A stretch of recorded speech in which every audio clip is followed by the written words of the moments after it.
पिंपरी चिंचवड आणि पुणे शहरामध्ये IMDच्या मार्फत आज रेड अलर्ट डिक्लेअर केलेला आहे। पिंपरी चिंचवड महानगरपालिकेच्या वतीनं डिझास्टर मॅनेजमेंट म्हणजे येत्या पावसाळ्याच्या निमित्तानं पूर्ण तयारी केलेली आहे। नाला सफाई, स्ट्रॉम वॉटर किंवा ड्रेनेज सिस्टीम हे संपूर्णपणे क्लीन केलेलं आहे। झाडांची कटिंग केलेली आहेत। जी धोकादायक घरं आहेत त्यांना नोटिसा देण्यात आलेल्या आहेत।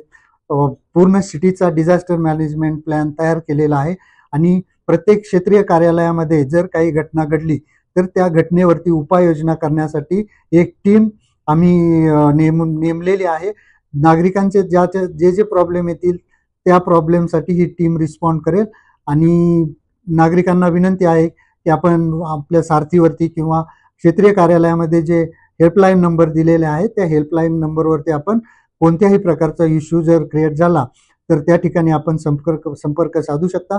महानगरपालिकेचा अग्निशामक विभाग सुद्धा तैनात करण्यात आलेला आहे। झाडे पडली तर त्या ठिकाणी त्वरित झाडाची कटिंग करून रहदारीसाठी रस्ता मोकळा केला जातो।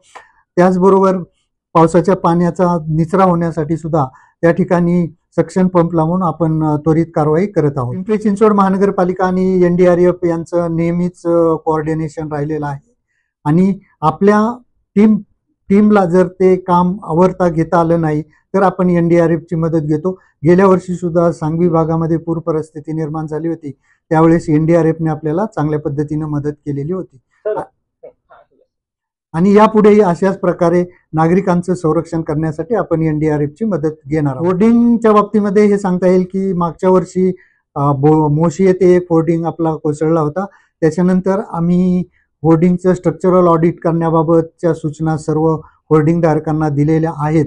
त्याचबरोबर जे काही इल्लीगल होर्डिंग होते ते सर्व इल्लीगल होर्डिंग निष्कासित करण्यात आलेले आहेत आणि यावर्षी साधारणतः 10 जून पर्यंत वाऱ्याचा जो काही फ्लो असतो तो मोठ्या प्रमाणात असतो आणि त्यामुळे होर्डिंग लावूच नयेत। ते जे सांगाड आहे त्यावरती होर्डिंग लावूच नयेत आणि त्यामुळे जो काही वारा येईल तो अडणार नाही आणि त्यामुळे होर्डिंग पडण्याची शक्यता फार कमी असते। अशा प्रकारची काळजी आम्ही होर्डिंग धारकांच्या मदतीनं घेतलेली आहे।